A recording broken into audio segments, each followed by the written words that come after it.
All right, why don't we get into the cast? All right, welcome back, people. This is the Game of Thrones noobs. That does not roll off the tongue. I always think it's gonna like end, and then there's like two more words. All right, yeah, welcome back. I'm Dave Cave Draws. I'm joined with JoJo and Kit. Hello, it's me, Kit. Howdy. We just watched episode 6. It's called A Golden Crown. What'd you guys think about that? Good episode. Thumbs up. Thumbs up. I like this episode. I like it a lot. We'll get into it, but this episode breaks the records for number of noises that I made while watching it. Noises such as ugh and oh and We're gonna cancel this pot. No, I'm just kidding.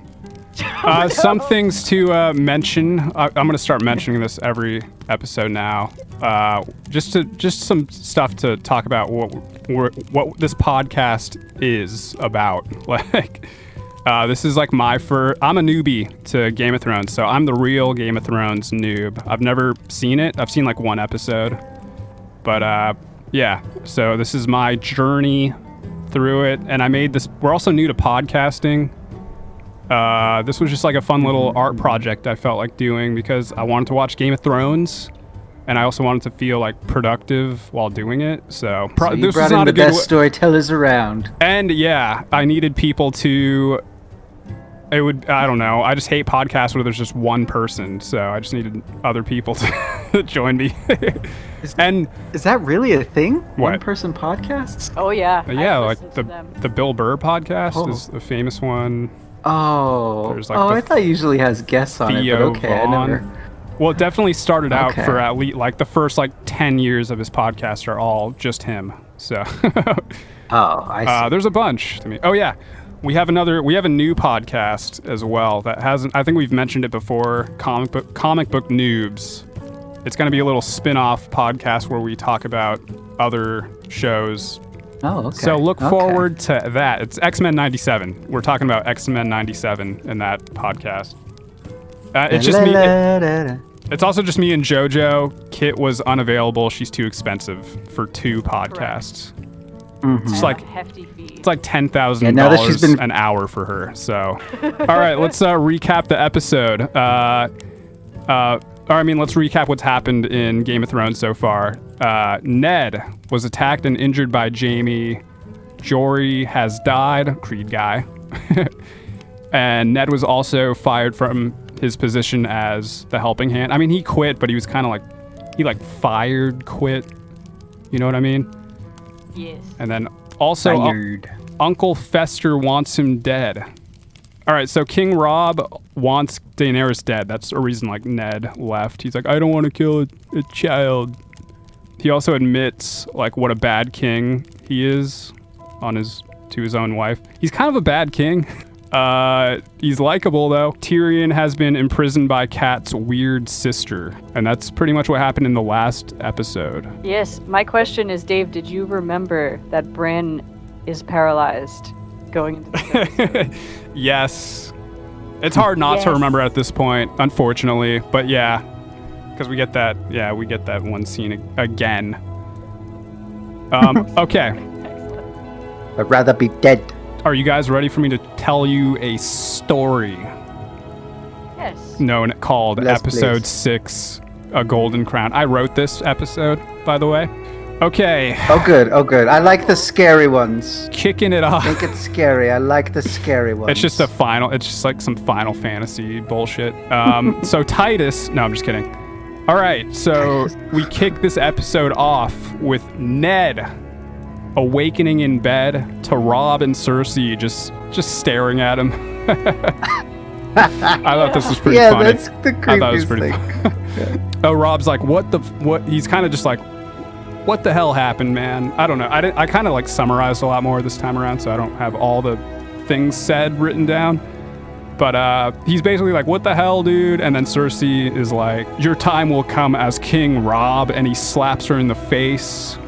She leaves unfazed by the slap. She's like, I will wear that as a badge of honor or something. And then Robb's like, my wife to Ned. No, he's just like, this is a scene where he's just like, women, right? Or that woman's gonna be the death of me, something like that. Never get married, Ned. Oh, you're already married, sorry. And then he tells Ned to like send a raven out to Kat and he's just like, just have her release Tyrion, dude. Like, let's just end this. And he also wants him to make amends with Jaime, who killed all his men and stabbed him in the leg. And Ned's like, but Dad, I don't want to do that. And Rob's like, I don't want to hear it. You're my hand now, too. He just like reinstates him as his hand now. You're not allowed to leave the city. I'm the father. I make the rules. And then that's pretty much the scene. Dude, Rob is Ned's dad. All right, and scene number 2. Daenerys is chilling with her dragon eggs. And then she's like, I kind of want to eat this. So she grills it on the stove. No, she like brings it over. She just like puts it in a nearby. She doesn't want to eat it, but that's funny Breakfast. to me.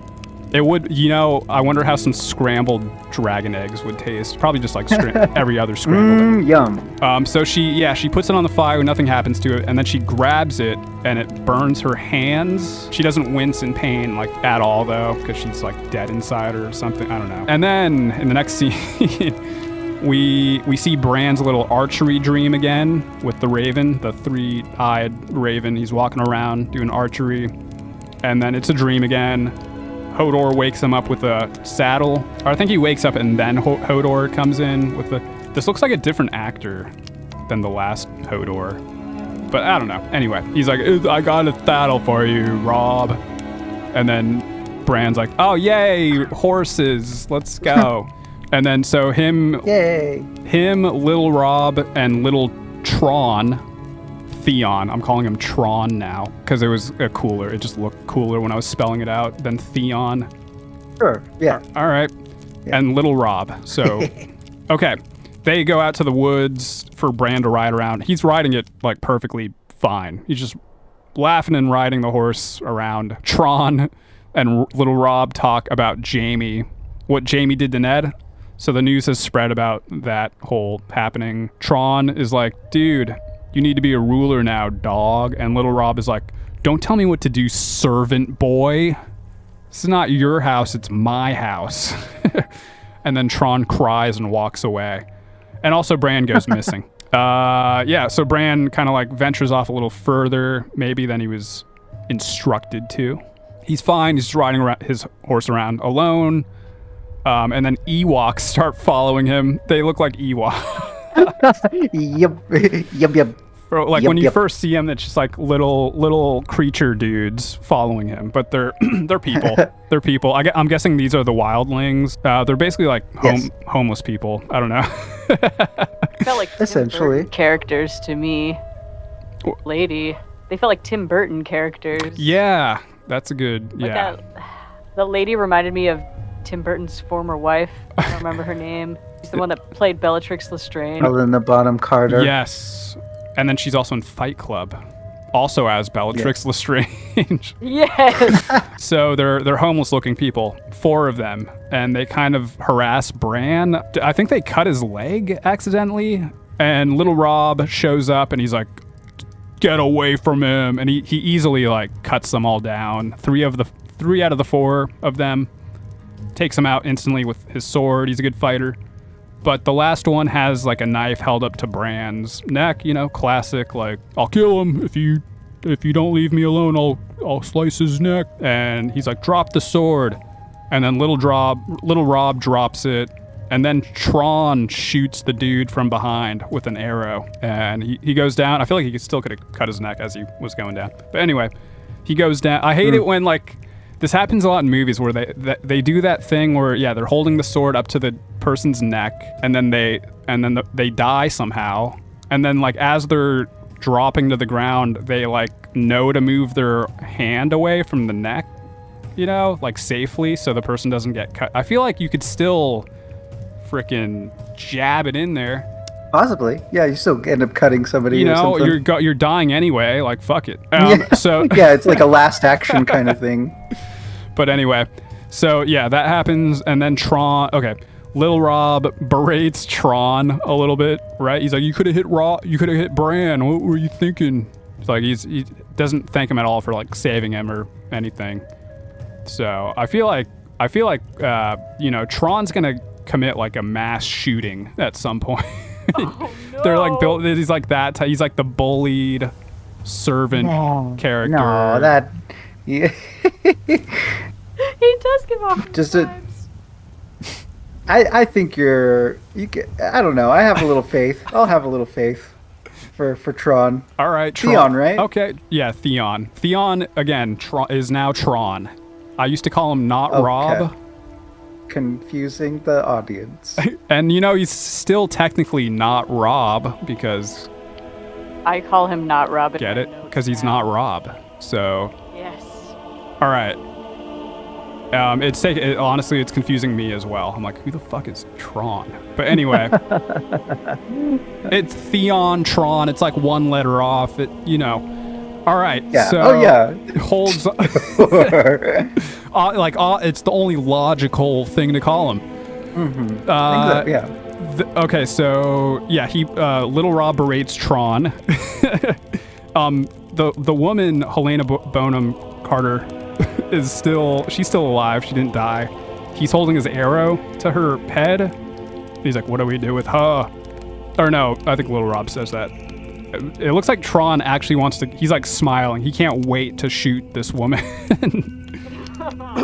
And then they're like, we'll just let her live, I guess. And I don't know. I don't know what they do with her. Maybe they bring her with them or something. We don't see in this episode. Why don't we stop there? Do you guys have anything to say about those first 4 scenes?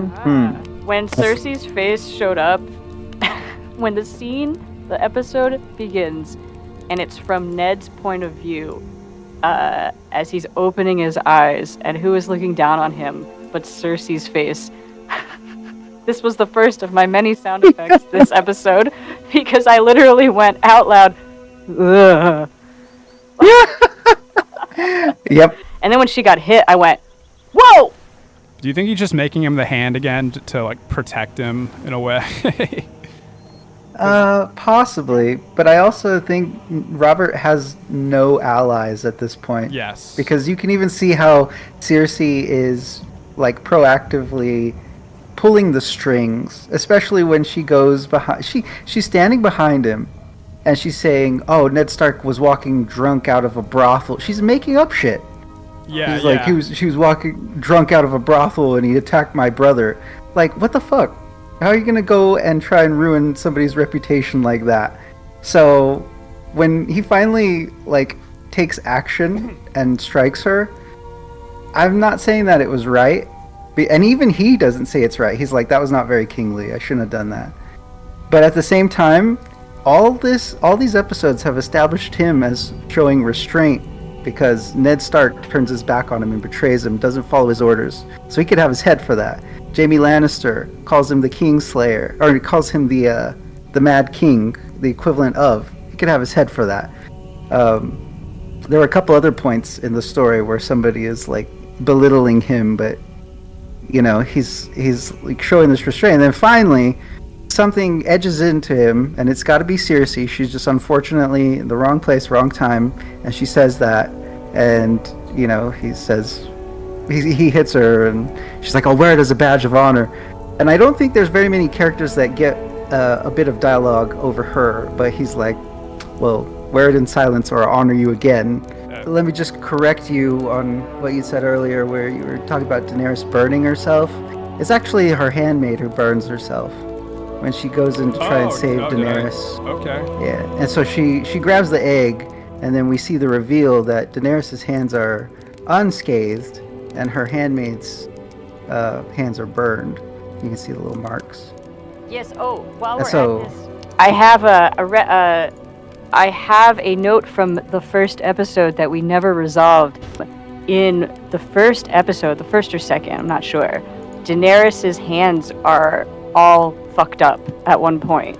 And there's a scene where she gets off of horseback and her hands are severely injured, and she has a bunch of handmaidens who are like pouring milk and ointments on her hand and tending to it, and we all noted it. We were all like, I guess her hands are messed up, and the show never returned to that. Do you guys remember that? Because I finally know why they were messed up. Oh yeah, I totally remember that. Okay, well, I'm gonna give you the answer anyway. You could have said yes or no. Didn't matter. Apparently, what was going on in that scene was that the characters had all been on horseback for an extremely long time, and that was meant to establish that Daenerys, like physically, wasn't used to being on horseback for hours and hours and hours and hours at a time, and so her hands were getting like cut up from just holding onto the rope, and the like, I don't know what all the gear is that you put on a horse. It was just an indicator that this was a world she was stepping into that she was not conditioned for, and was physically getting injured because of it. Okay. But her hands are fine now. Interesting. Okay. Yeah. Oh, I didn't mention there was even a handmaiden in the scene. Yeah, like the handmaiden watches Daenerys like pick up the egg from the. What is she trying to do? Okay, so I said she was trying to eat it that's what I would do. But she puts it on a like a charcoal like fire thing. I don't know. I guess it's just their stove. Is she just trying to like make it like warm it up to see if it hatches or something? I don't know. Like an egg. I kind of took it as she's in a kind of trance when it comes to these dragon eggs. It's heavily hinted. Well, it's not really hinted. It's heavily alluded to that her bloodline has a connection to dragons. Like her brother keeps calling himself the dragon. Yeah. And so when she keeps looking at these eggs, the way that I interpret it is that she feels some kind of connection to them, and she keeps being put in a trance-like state. So I don't know if she had a specific goal in mind when she put them on the fire, or if she just, I don't know, felt it in her bones. To me, I think it was just like she's like, how do I make this hatch? I think that's like what she's trying to. Right. And so she's just trying anything. Maybe like she's like, I've heard about like, you know, you're supposed to like sit on your eggs to keep them warm if you're a duck. So maybe I warm up this egg or something. I don't know. I don't know why she would go straight for fire though. There have been some points where I'll mention parts of the story and then I'll be like, wait, that doesn't happen that way. And it's either because I'm throwing in bits of like information from the book that I've heard about, and then it's like, oh no, I'm just jumbling up. So there'll be things that I'll get wrong, and I'll go back and listen to the audio here and be like, oh crap, I don't know how to correct that. So maybe somebody in the comments can keep up with. Yeah, feel free with us and just be like, hey. We need more comments. So first of all, like, comment, and subscribe. But yeah, like if you have differing opinions than like how I put stuff or like how we're interpreting scenes, like feel free to like add your interpretation or whatever. I'm totally cool. Down to yeah. It is at the end of the day. It's art, and it you know, different people will interpret it different ways. My way is the right way, but you know, you guys try. Well, it is your show, so that's fair. That's fair. So I think I mentioned in an earlier episode, but I'll repeat it here. I've only seen Game of Thrones once. This is my second time watching it. And the first time that I watched it, I didn't even recognize Theon, aka Not Rob, as an individual character until much later in the show when he starts kind of getting his own storyline separate from other people. And at that point, I said, who is this guy? And so going back and watching season 1, he was there all along. But I legitimately, seriously think I was confusing him with Rob the first time I watched it. And now that I'm watching it a second time and I'm like, okay, this is Theon. We know Theon. He has his own story. He has his own character, whatever. He sucks. Like, he's been so unpleasant in every scene that we've seen him in so far. And I feel for him because he has some sort of tragic backstory and not a lot of agency. And I'm not saying he doesn't have his own demons to deal with, but my goodness, has he been so unpleasant every scene we've seen him in. Yeah. For the most part, he is either like people are either talking down to him, or he's like being like an asshole to somebody. So that's pretty much been his interactions up until this scene specifically is the first time he's done something cool, I would say. Right. Yeah. We do have that scene before, I think in the last episode, where he's practicing shooting arrows in front of Brandon. And I guess this is that scene this is that payoff. Oh, okay. You know, because he hits the guy really well, and Rob is like, "Oh, you could have killed him," but I think we as the audience could have found confidence in him because we know he's so good at it. He was hitting those bullseyes like nothing, and it's like, okay, he does walk away as the hero in this scene, but I think Rob demonstrates some really good skill swords fighting, and then even Brandon gets to exercise this little bit of power because he stares at them. He's like, I'm the son of the Lord of Winterfell. I'll have you killed. You know, he goes a little Joffrey on them. And I'm like, good for you, kid. You're not a pushover. Okay, we're now in. We're back at the Eyrie where Tyrion is, imprisoned. He's sleeping, and he almost rolls off the cliff while sleeping. It's a pretty cool shot. Also, I didn't realize the ground is like slanted. And then we'll get there. And he starts banging on the door for Mord. He's like, Mord, come get me, Mord. And then Mord comes in and like beats him with like a little plastic club thing. Tyrion's like, I'm a rich dude. And Mord searches him. He's like, you ain't got no money here. And Tyrion's like, I don't have it here, dumbass. Like, they took it from me. And then Mord like walks out. That's the end of that scene. And then we're back in King's Landing with Arya and Adam Sandler. What's his name? Sirio? Oh yes, Sirio. They're sword training again. Arya is like, I don't want to train with wooden swords. And Adam Sandler's like, but I don't know. I didn't write down anything they said here, but they just continue their training. Also, I gotta keep mentioning, make sure you like, comment, and subscribe, please. Yeah, I noticed we're getting a lot more views than like subscribers, which is fine. I think YouTube is kind of like that sometimes. But if you're watching this, maybe I like numbers, specifically the subscriber number. So let's get that up to like 20 people, please. We're back in Dothraki land. It's very well lit. I like the lighting.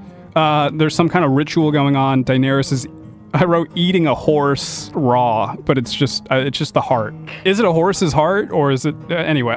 I swear to God that I thought they said it is a horse's heart. She has to eat a horse raw, but it was heart raw. But anyway, she's eating it in the middle of a circle in a tent on a wooden platform, surrounded by a bunch of Dothraki chanting stuff. And Viserys and Mormon and Khal Drogo are there too. Daenerys looks like she's about to like puke. She finishes eating the whole entire horse, and everyone stops chanting as she lurches over. Is the goal here for her to eat it all and not puke? Is that? I don't think it's ever said, but it seems like that's what's happening. And if she pukes, what happens? Does she like die or dishonor? So her hands are covered in blood. It runs down her like face and chest. She looks like a zombie. She doesn't puke, and then the chanting starts up again. And she names her unborn child Prego. And then Viserys is like, they like her. And Khal picks her up and holds her up like Rafiki, like in Lion King.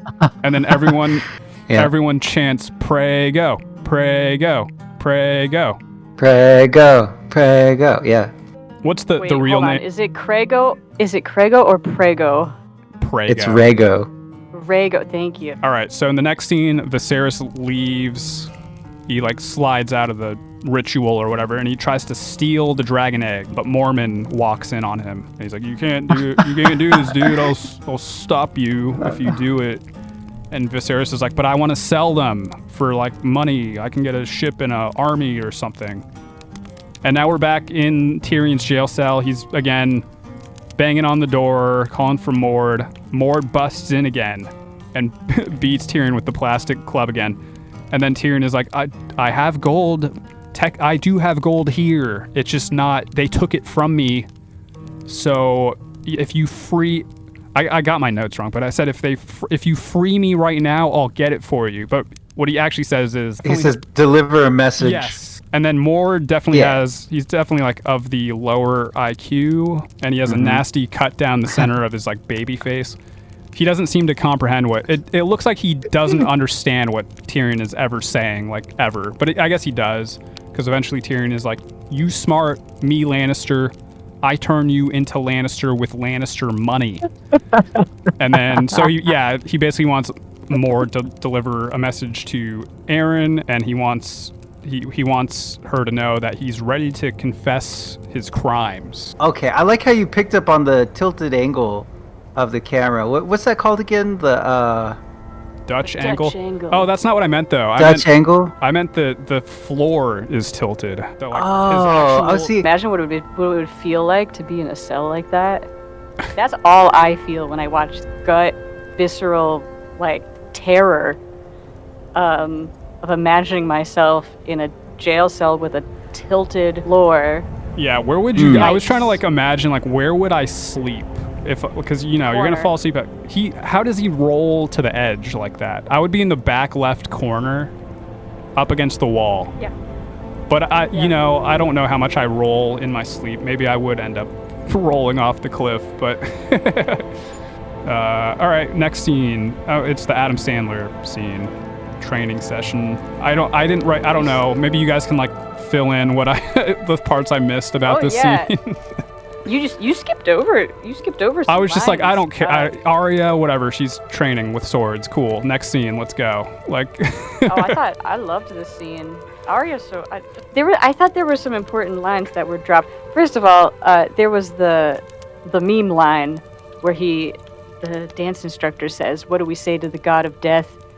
Not today." That was a very famous line from Game of Thrones that people still to this day quote. It's a very iconic line. It's a very iconic line. Arya dropped a line that enriched the lore of the world.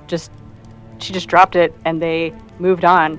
Where I think Syrio asks her if she believes in gods or something like that. I'm not really sure, but she refers to the old and the new gods.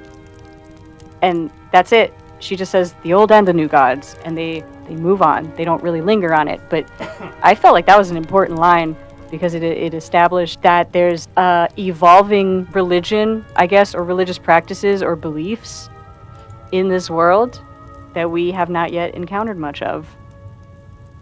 I thought that was cool. The dance instructor gives Arya a lesson in mindfulness, right? Because she is upset and distracted and wounded, not like psychologically, about the distress of the world around her. And he goes, "Good! This is when actual fights happen, is in the midst of distress." Well, he also hits her too. Yeah. I think he says, if you are with your pain, how can you be here? You know, trouble is the best time to practice. And so there, once again, is that motif. That motif is pain is there. Okay. All right. Chapter 3. They have a cute little tea party trial in the famous boob room. We're in the Eyrie now. We're in the Eyrie with Lady Arryn and her child. Tyrion is on trial. He faces a punishment of like being dropped out of the Eyrie through a hole in the floor, or as the kid puts it, "I want to see the little man fly." Tyrion confesses various. He's like, "I'm gonna confess my sins, guys. I'm gonna come clean," and then he basically confesses like various pranks he pulled as a child. Also, Bronn and Kat are in here too. Also, Santa guy. Tyrion is silenced by Lady Arryn because she's like, "Dude, what are you talking about? Like, we want you to tell us about when you conspired to kill Bran and Kat. And he's like, oh, nope, didn't do that. And then Lady Aaron's like, back to the cell then. But with a smaller, put him in a smaller one with a steeper floor. Which is, I want to see that steeper floor. I imagine it's just like at a straight, like 45-degree angle or whatever.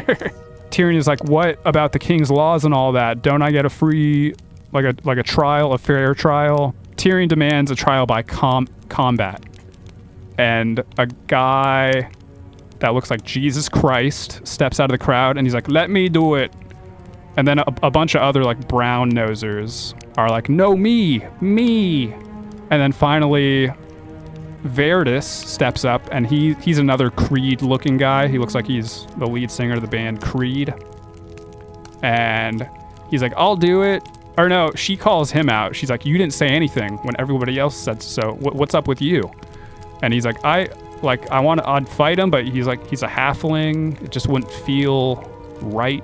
Lady Aaron allows Tyrion to use a champion of his own to fight Creed guy. And Tyrion's like, okay, I call upon Jaime Lannister. And Lady Aaron's like, nah, dude, he's like a million miles away. We got to do this right now. And then Bronn steps up. Better Call Saul guy steps up. He's like, I'll do it. Like, fuck it. And then, okay, now we're back in the woods with Robb, Link, and Hobbit guy, and police guy. He's on a hunt for boar or something. And Robb's just like talking shit. He's just, guy stuff. He's talking about women from back in the day. Making the 8, I believe. Is that what you were referencing? Episode 1, JoJo? I remember you. Yeah. Mistakenly, I was like, oh, yeah, we could call it Making the 8, but I forgot that it referred to this. I see. I can now understand why you like retract it, because I remember being like, okay, Making the 8, that sounds cool, and you were like, I don't know about that actually. But it basically means like if you like, it's called Making the 8 when you bed a woman from every kingdom or something. And why is it 8 though? What's the 8th one? Do you guys know? Braavos, I think. Okay. Braavos is the outside territory. Oh, I think. Okay. All right, so yeah, that's what he's talking about. And then randomly, Hobbit guy, what's his name? Renly? Renly, yes. Okay. He randomly just like has like a little hissy fit all of a sudden. He's just like he didn't like what Robb was reminding him of the past when there was like a civil war going on or something. Again, you guys might have to correct all this. So he storms off, but he's pissed because he's like, you're reminding me of the time when we were all killing each other or something like that. I think. I was just like, this guy is really just out of the blue, just getting pissed off. He storms off, and Robb's like, all right, that was fucked up, but let's keep hunting. And Link guy, the squire boy, hands him his wine. He chugs it, and they just continue their hunt. I'm assuming there's wine in that little flask. In the throne room, Ned is sitting in the Iron Throne. They're having a little like Parks and Recreation meeting. One of those little like city council meetings, I guess. One guy is complaining about how his village was like recently attacked and he saw like a bunch of kids get burned alive. Ned asked the guy if he saw who did it. And the guy, I don't know what to call this guy. Little Hobbit? No, can't call him Hobbit. I don't know. Okay, the guy complaining is like, it was a really tall guy that looked like he could cut the head off a horse with one swing. Which, it's funny he like described him that very specific way, because everyone is immediately like, oh, we saw a guy cut off a horse's head with one swing the other day. And so so they all immediately suspect the Mountain, and Ned is like, all right, we're gonna send like a whole army his way and like strip him of his rank, his titles, and he's basically like sentenced to death now. And Maester Pyce is also there. Yeah, Maester Pyce and Littlefinger are also next to Ned at this time. Maester Pycelle? Paisano. Maester Paisano is like whoa, dude, let's maybe chill a little bit. We don't have to like send an army over there. I'm pretty sure Ned just ignores what. I don't think he even responds to him. He's just like, also, I'm not done with my orders, sir. We're also going to press charges against Tywin Lannister. Is it because the mountain is part of his army or something? Yes. Okay. Yeah, the mountain basically works for Tywin at this point. So. All right. So he wants to press charges against Tywin Lannister basically, and he expects to see him in court on Tuesday. No, I don't know. Soon though. Littlefinger is in there too, and he's like, Tywin is like super rich. Might not be good idea. And Ned believes in like fairy tales, and he just kind of shrugs it off or whatever. And that's the end of that scene. Make sure you like, comment, and subscribe. All right, do you guys have anything to say about that? About those 3 scenes? Yes. I thought, okay, we need to talk about this trial by combat thing because unless there's something about the scene that I misunderstood, which is very possible, that whole scene feels like bullshit to me because if I'm understanding what I was watching correctly with Tyrion Lannister going on trial and demanding a trial by combat, am I understanding that you can commit any crime and as long as you're a good enough fighter, you can just have a trial by combat? Yeah, there's a lot of... Yeah. I have a lot of issues with... I don't have issues with it, but it is just kind of like interesting to see what rules they abide by in that place. It's like you're gonna stick to these rules, but not like the whatever. It's just kind of funny to me. Well, what's interesting is that Kit would pick up on the notions of like the different philosophies that are cultivated through the gods and how the gods dictate the ruling of certain areas of King's Landing. And so this may be, in fact, one of those really old established rules that was dictated by their original set of gods, which is the 7. So they wrote like the 7-pointed text, which we'll discover later on. But that kind of dictates, this rule that he's like, okay, I am ordained as a highborn. I have a touch of divinity in me, given to me by the 7, and so that gives me this right of, calling on trial by combat as a highborn, as a person that's been touched by this divine right. And so it's not necessarily something that logistically works, but it's been cultivated by their society. So It's a terrible rule. He's working some loopholes. He's definitely trying stuff too. He's pushing buttons and like some of the stuff he requests, they're like, no, dude. So I think he's just trying to like figure out what they are receptive to and what they're not. Because he calls on Jamie first. He's like, okay, that'll buy me some time while Jamie takes a month to get here or whatever. And they're like, no, that's not cool. And he's like, okay, I'll try something else. I don't know why he thought calling before Bronn steps out, like he needs a champion, otherwise he's the one that has to fight, right? Right. So I mean, he did get a little lucky in that Bronn responded to his call out. If Bronn wasn't there, nobody would have stepped up for him, and he would have probably died in a fight. that's a fair point. I'll tell you, this whole scene didn't do it for me. I remember being a little frustrated by it the first time I watched it, and I felt just as frustrated this time because Tyrion is supposed to be this always 5 steps ahead of his opponent's kind of witty, borderline genius, and this whole plan seems far-fetched and ill thought out and only works out because he has a stroke of luck and someone in the audience just happens to be not only willing to fight for him, but also like He turns to wins. the crowd. He turns to the crowd like a magician and is like, "Do I have a volunteer?"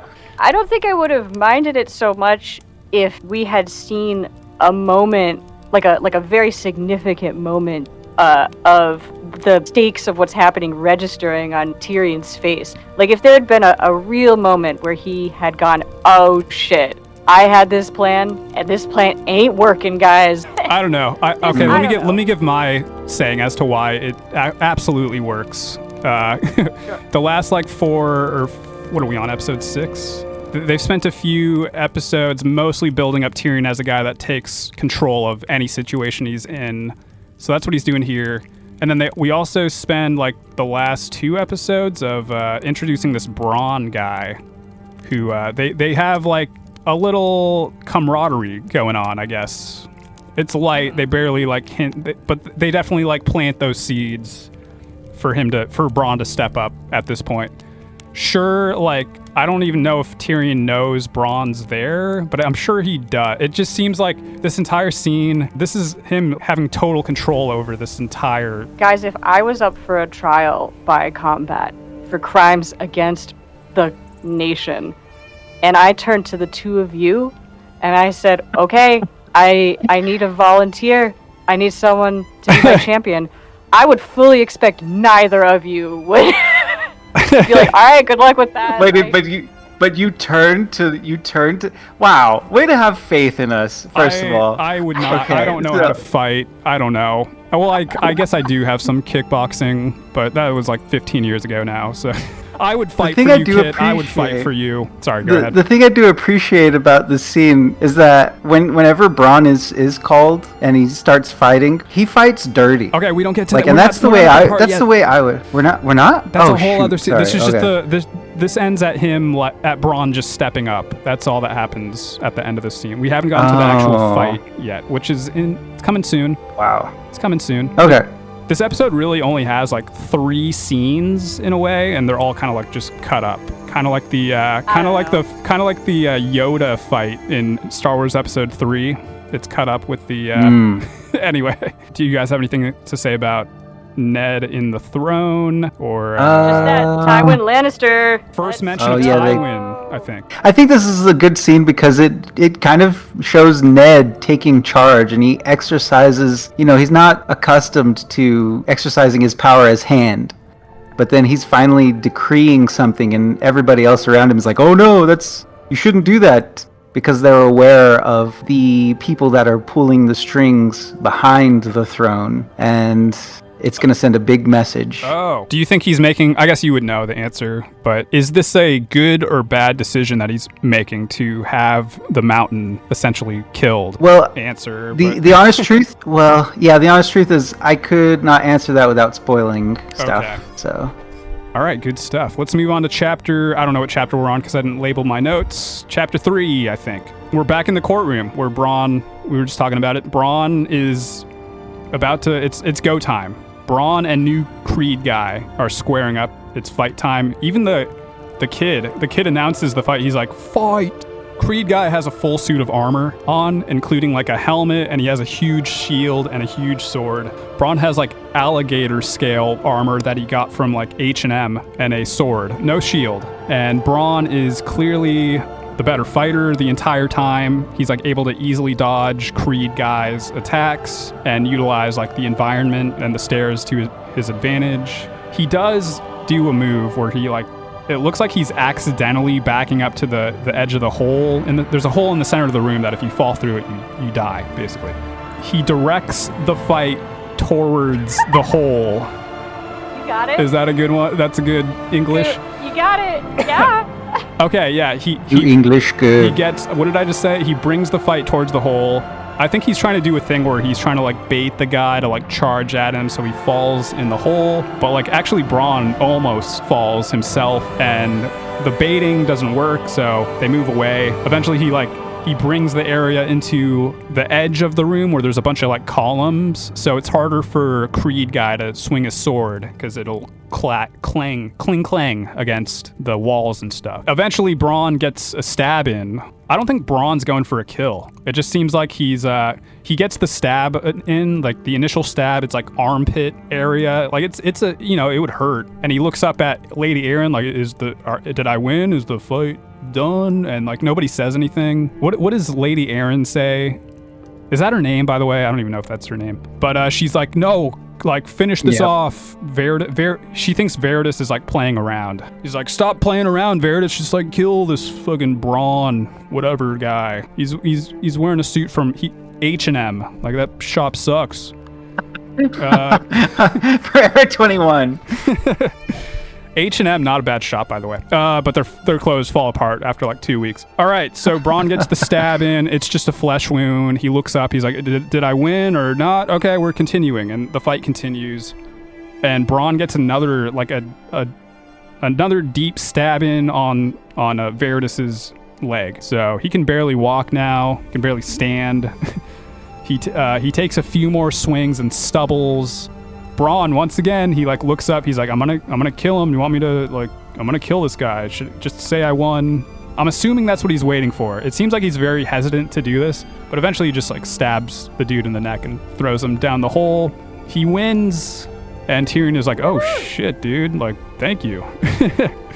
And Mord unshackles Tyrion. Tyrion's immediately just like, all right, I'm leaving.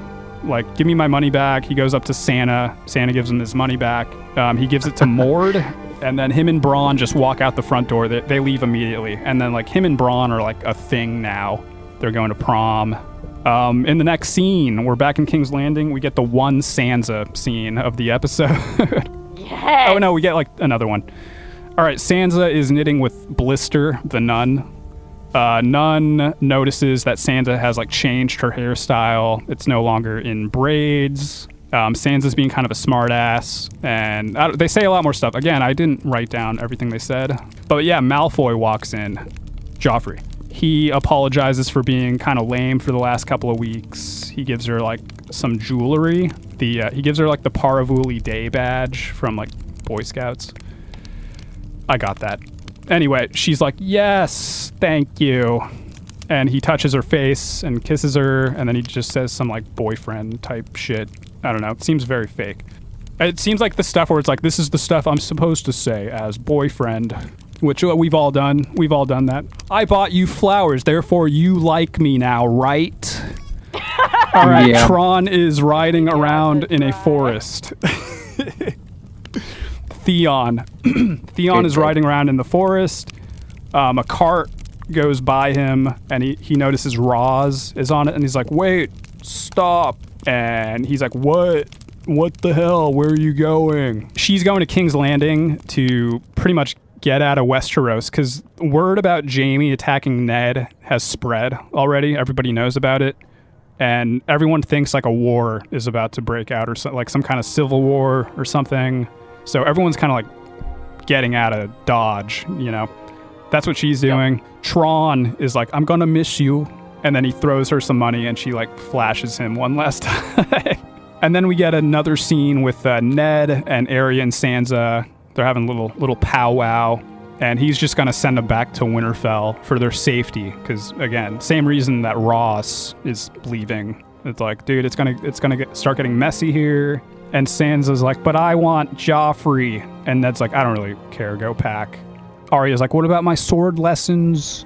And he's like, dude, it's just, you guys are gonna die if you stay here. You have to go. Just get out of here. And then he sits down, they leave. He sits down to look at the Book of the Seven Kingdoms. He turns to the Baratheon page, and he starts reading out names out loud. So he's like, and here we go. He's like, Jackie Chan Baratheon, black of hair. Jackie Baratheon, black of hair. Chan Baratheon, black of hair. And he gets all the way up to Robert, and after Robert, there's another name. It's Joffrey Baratheon, and hair of gold. And Ned's like, oh my god. You don't know what the implication is for the... I guess I have some ideas, but I don't want to make any like definite decisions in my head yet. I don't know. All right. But what are your No, I know what the answer is. This one I remember. So I can't. I think it's just weird. Well, first of all, who writes in this book? Like, is this book being like actively updated like every day or something? Or it's like magically updated? It's a good question. Like, it's not like, is it like Wikipedia? It's a good question. The maesters usually act as the people that document and write down stuff for the most part. All right, So it could be Maester Pycelle, but it could be one of the older maesters that used to be there or something. props on the handwriting, dude. That's amazing typography in that book. And illustrations. There's some. He's good. He's like 1,000 years old though. He's had a lot of time to practice. He should be that good. Now it goes back down a notch. Sorry, Maester Pycelle. Right. All right. So, Yeah, he should be better. He should be better. do we know how old he is, by the way? Do people live for like a long time in this world? Are there like Ooh, immortal good question. people? I don't know. Okay, what I think it implies, obviously, it's implying that Joffrey is going to be king next, right? And then it's already been decided by who is it decided by though? Is it by Maester Pycelle? You know, when he's writing, he's like, I don't know, Joffrey. We'll put Joffrey next. Fuck it, and then everyone has to abide by the. I don't think it's a decision that's made. I think it's because he's the firstborn son. Okay, I like the screenshot. Every time we're in Ned's room, there's some really awesome lighting. And colors. Just from like a illustration Yeah, I perspective. like it. Oh, we had the fight scene. How'd you guys like that scene? Ooh, I love the fight scene. I think it's one of those fight scenes that demonstrates how you can still throw action into the story and develop the character or characters even through a fight scene. Because Bronn, he's not fighting like a regular knight would, and even Lady Arryn says, you know, you don't fight with honor. He's like, no, but neither did he. But you can see, like, I like the observations that you made, because the knight he's fighting against, full plate armor, you know, wearing the shield, has everything on. The guy is exhausted by the time he makes his round in that hall. Like Bronn has tactically, he's kept his weaponry light, and he's able to maneuver really well and jump across the stairs, you know, and that knight's just moving like he's each stroke. If you watch the scene, each stroke is meant as a killing stroke. His intent is to kill, and he's exhausting himself to no end. And by the time they get to the center, you know, he's able to get him down by cutting his leg, and he's exhausted. He just can't do anything else, and he kills him. It's just wonderful character development in terms of him being an opportunist and navigating this world, even through the battles, in a very intelligent way. And so it's just like a wonderful, wonderful action scene. Tyrion's like walking off, and Robin's like, is it now? Now is it time to make the little man fly? And he still wants people to just be thrown into this hole. Yeah! He doesn't care. He doesn't care. All right, but we're moving on to the final chapter, whatever number this was. It's a doozy. It's a long one. I mean, it's a short one, but a long scene. So it's long. All right, so we're back in Dothraki land. There's a fucking rave going on in the same tent where Daenerys performed her eating of the live horse. Daenerys it looks like I don't know, this party looks shitty, dude. I'm not gonna lie. Daenerys is just sitting with Cal and Mormon, or no, she's sitting with her handmaiden and Mormon, but also Khal Drogo is sitting in a different corner of the room. They're just sitting there saying nothing. They're sitting there and staring at, I guess they're watching the dancers. I don't know what they're doing. That's what I do at parties. Mormon walks up to... Oh, wait, okay. Viserys comes in all mad, and I think he's a little drunk. Drunk Viserys comes in, and he's just like, where's Daenerys, my sister? And he can't see her, even though she's sitting right fucking there. But anyway, Mormon walks up to him, and he's like, dude, you gotta maybe just chill. You've had too many drinks. Maybe just take the next couple of plays out. And Cal wants him to leave, too. And Viserys is like, but I'm the king. And Cal speaks English this time, and he's like, you are no king. I king. No, I don't know what he says. But he says that in English. And Viserys pulls out a sword on Mormon, and Daenerys is like, hey, dude, seriously, like, you're drunk. You just need to, like, stop. Just chill. Just enjoy this shitty party we're at. Viserys is like, oh, there she is, even though she was there, like, the whole time right in front of him. He couldn't see her immediately when he walked. It's a small room. So anyway, he continues to point the sword at a bunch of people, including Daenerys. He demands the crown. He like holds the sword up to her stomach. He says a bunch of stuff. He basically just like threatens her. I'll kill you and the child. Ha. I'm the dragon. I don't know what he says. Cal watches. He says something in Dothraki, and Daenerys is like, "Oh, he actually just said you're gonna get a crown. Like he'll give in to your demands. So congrats." And Viserys is like, "Oh shit, really? All right, that's all I wanted. That's cool. All right, let's do this." So quickly. And then, and he's like, "I should have done this like 2 weeks ago. Damn, that's all it took." And then, Cal walks over to Daenerys, touches her her belly. And he says something in Dothraki, and it's an order for his men to detain Viserys. One of them breaks his arm immediately, and Viserys is like, my arm, and he's still demanding the crown the whole time. He's like, but it's my crown and my army, and I'm the dragon, and stop this. And he also cries out in pain because his arm was just broken. Khal Drogo puts some gold in an iron pot, heats it up in the fire pit. It's funny how one of the handmaidens preps the pot for him, like they knew he was gonna. They're like, all right, he's doing the gold. He's doing the gold thing. All right, let's set it up for him. He's done this before. Yeah. And Khal Drogo puts some gold in the iron pot, and it heats up, it melts. Mormon goes over to Daenerys and is like, you probably don't want to see this. Let's go outside. And she's like, I super actually want to see this. Yeah, she's like, She doesn't even blink the whole time. She just stares the whole time. The gold in the pot melts pretty fast. I don't know if it would actually melt that quickly, but it's a show.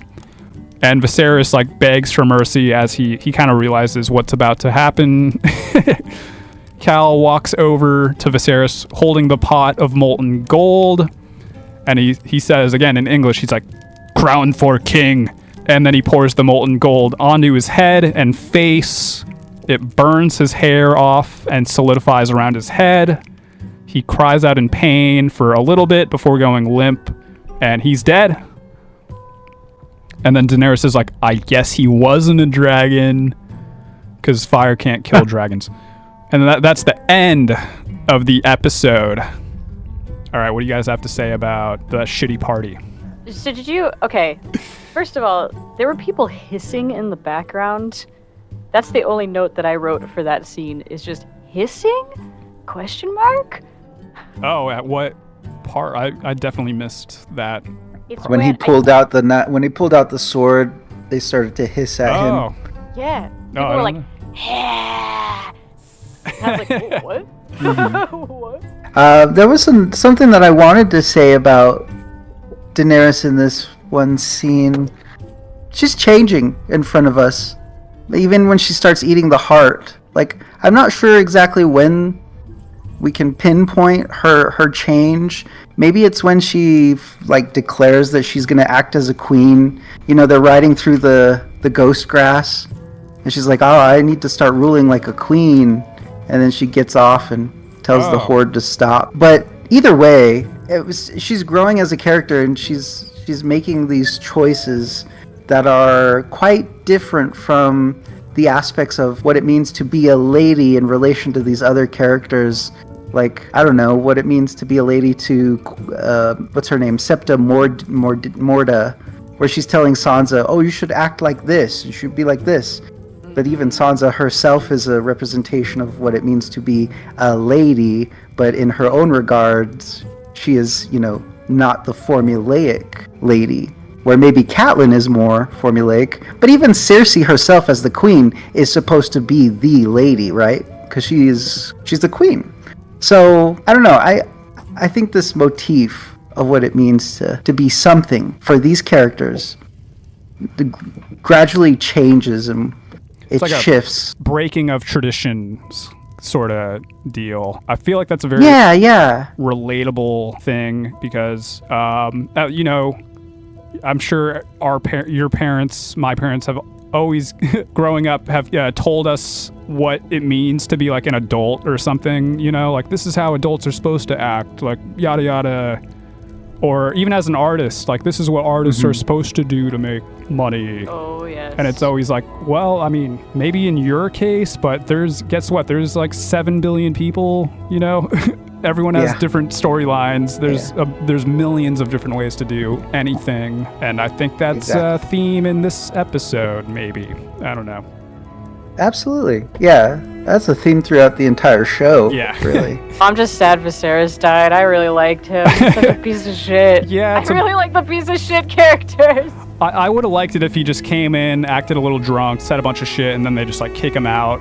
And then he's, I thought that's what was going to happen. But he unfortunately took it up. He took it a little too far by busting out the sword, threatening death on Daenerys's child.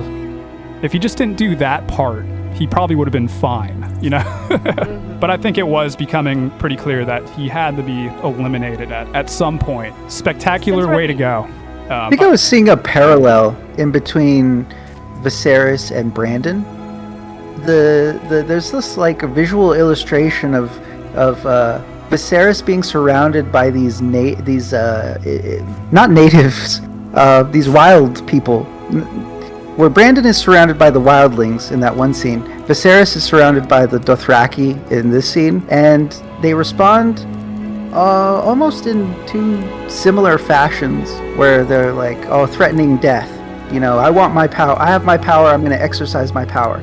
Brandon says, I'm the son of the Lord of Winterfell. I'm going to kill. I'll have you killed.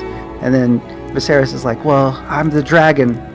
I deserve this power. Yeah. But the lesson there is that Brandon learns that his influence needs to be rooted in something much more than his own selfish needs, sure. because that's not going to get him anything. And so he then relies on Robb and Theon to save him, whereas Viserys doesn't have anyone to save him, and he dies isolated and alone, surrounded by these same Aborigines or same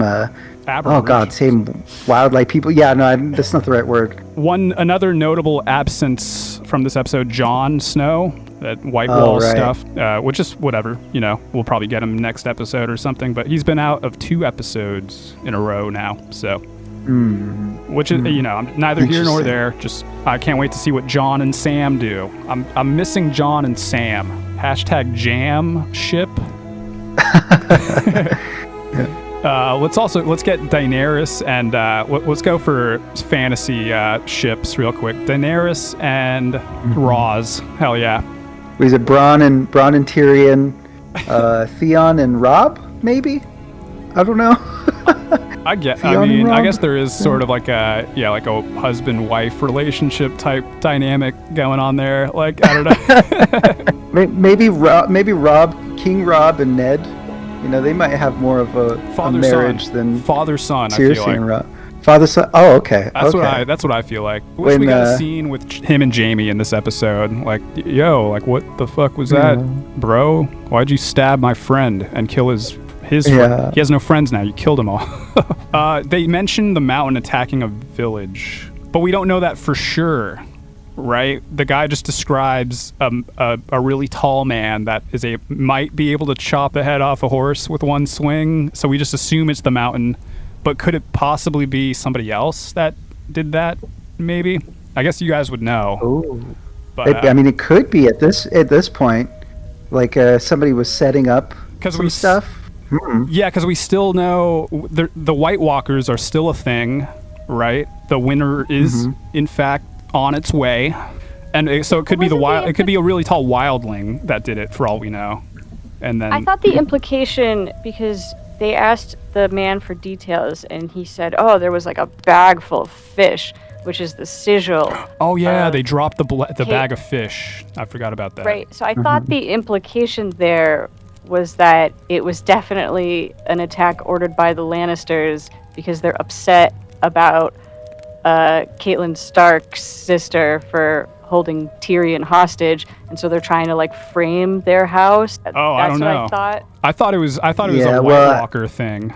I just assumed it was I remembered the chopped up limbs and stuff from the first episode, which I know weren't fish. It was just chopped up humans. But I don't know. I just got, it was similar imagery to that first episode. So it just made me think White Walker. I like these theories. I do think that when Littlefinger leans over and he says to Ned Stark, he's like, who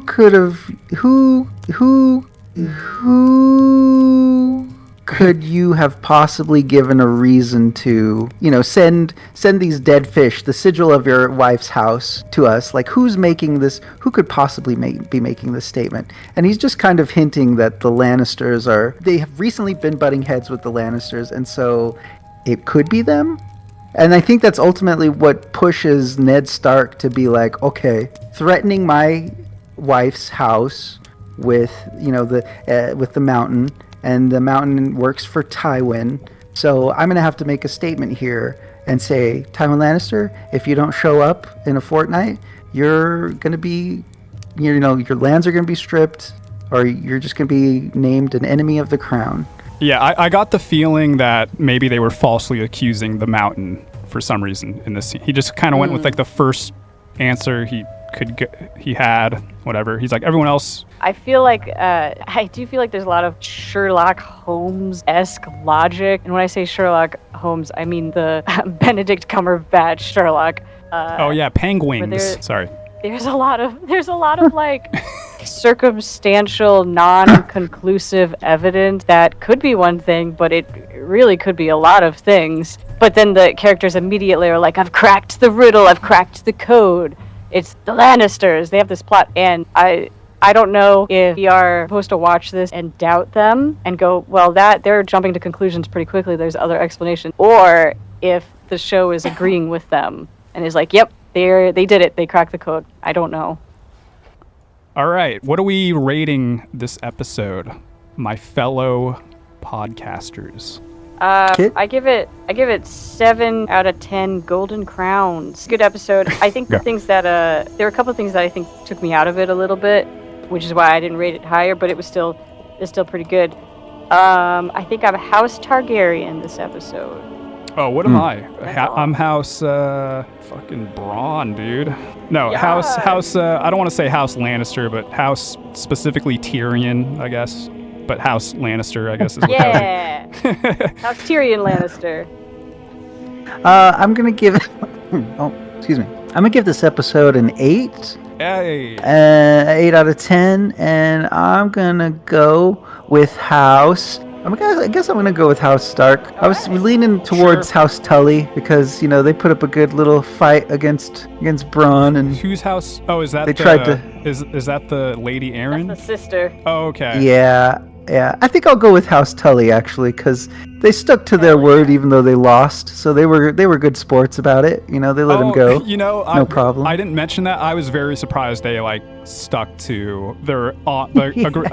They could have just been like, "You're gonna die anyway." Like whatever. That was rigged. Yeah, exactly. We didn't know Bronn was a good fighter, dude. We did it.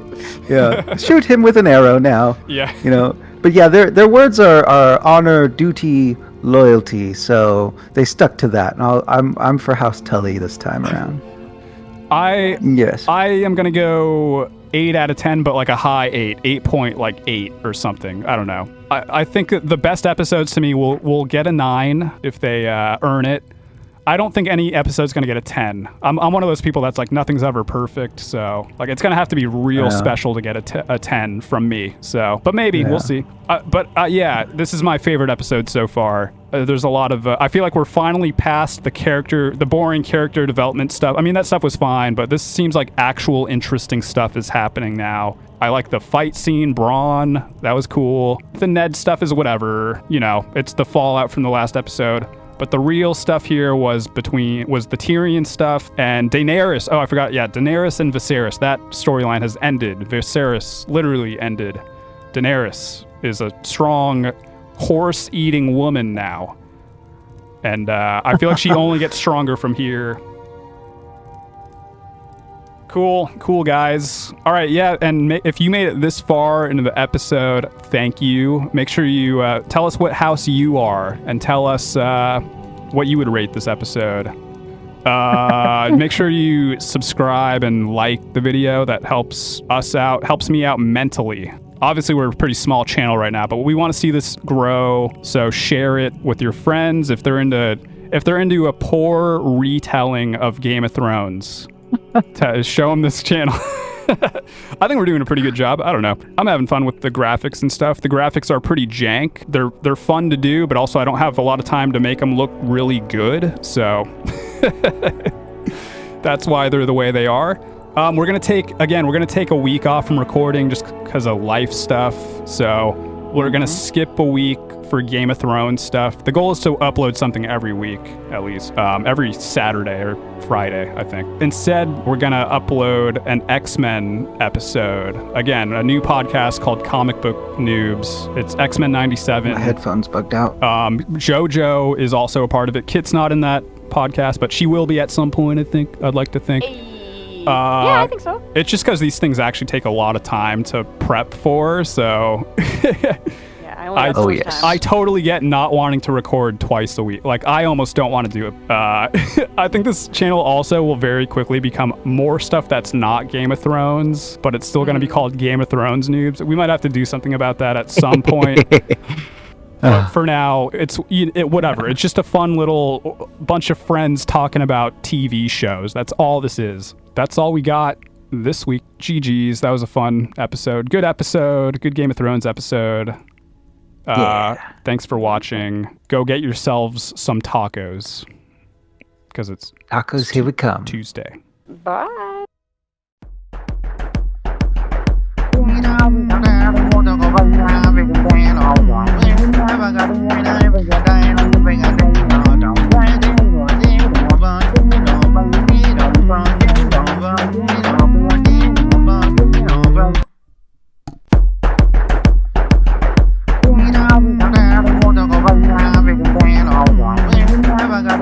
Never got